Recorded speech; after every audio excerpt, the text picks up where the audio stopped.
എന്താണ് surveillance capitalism?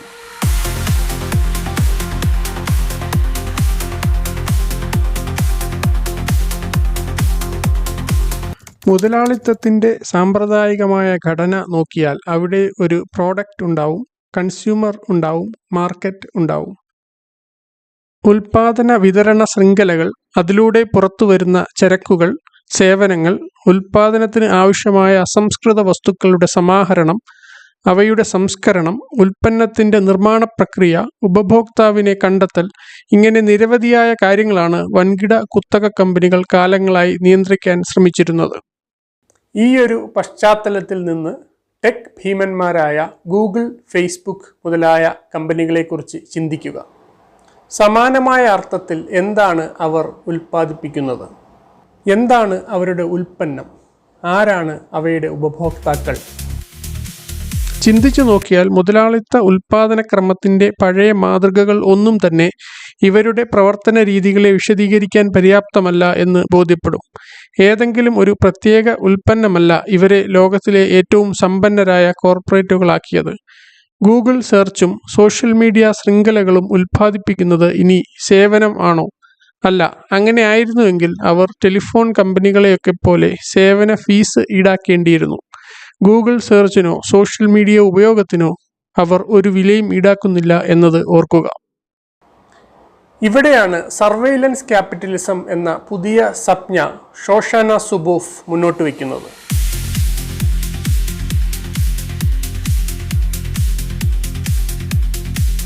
വ്യക്തിഗത വിവരങ്ങളുടെ ശേഖരണത്തിലൂടെയും അതിൻ്റെ ചൂഷണത്തിലൂടെയും അഭിവൃദ്ധി പ്രാപിച്ചുകൊണ്ടിരിക്കുന്ന ഒരു പുതിയ സാമ്പത്തിക വ്യവസ്ഥയെ വിവരിക്കാനാണ് ഷോഷാന സുബോഫ് സർവൈലൻസ് ക്യാപിറ്റലിസം എന്ന സംജ്ഞ ആവിഷ്കരിച്ചത്. ഈ സംവിധാനത്തിൽ കമ്പനികൾ, പ്രത്യേകിച്ച് ടെക് ഭീമന്മാർ, അവരുടെ പ്രധാന പ്രവർത്തനം കേന്ദ്രീകരിച്ചിരിക്കുന്നത് വ്യക്തികളെക്കുറിച്ചുള്ള വലിയ അളവിലുള്ള ഡാറ്റ ശേഖരിക്കുക എന്നതിലാണ്.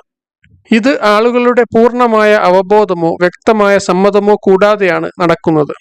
തുടർന്ന് ആളുകളുടെ പെരുമാറ്റങ്ങളെ പ്രവചിക്കാനും സ്വാധീനിക്കാനും അതുവഴി ലാഭം ലാക്കാക്കിയുള്ള ടാർഗറ്റ് ചെയ്ത പരസ്യങ്ങൾക്കും സാമൂഹിക പെരുമാറ്റ രീതികളെ പല അളവുകളിൽ മാനിപ്പുലേറ്റ് ചെയ്യാനും അത്തരത്തിലുള്ള മറ്റ് അന്യായമായ മാർഗങ്ങൾക്കും ഈ ശേഖരിച്ച ഡാറ്റ ഉപയോഗിക്കപ്പെടുന്നു.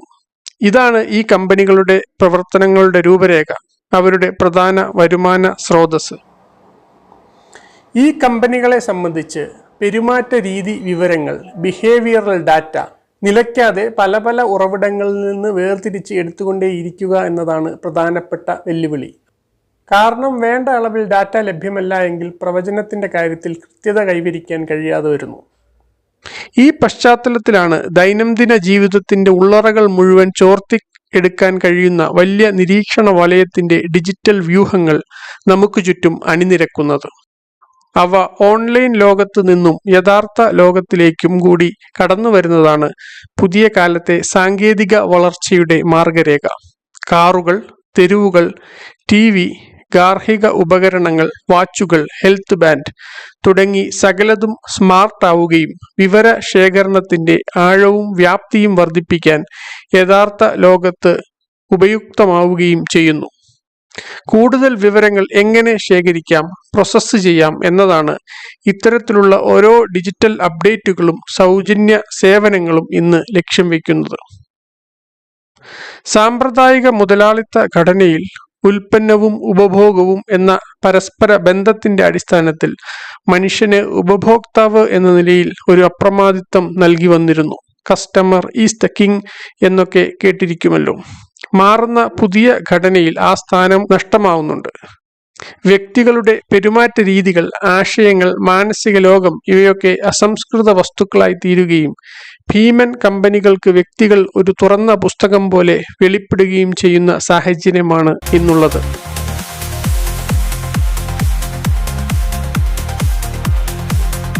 വ്യക്തിഗത വിവരങ്ങൾ എങ്ങനെയാണ് ഒരു ചരക്കായി, കമ്മോഡിറ്റിയായി മാറിയത് എന്നതും ഈ മാറ്റം സ്വകാര്യത, സ്വയംഭരണം, ജനാധിപത്യം എന്നിവയെ എങ്ങനെയൊക്കെ സ്വാധീനിക്കുന്നുവെന്നുമുള്ള അന്വേഷണങ്ങൾക്ക് വഴിതെളിക്കുന്ന പ്രയോജനപ്രദമായ ഒരു സംജ്ഞയാണ് സർവൈലൻസ് ക്യാപിറ്റലിസം.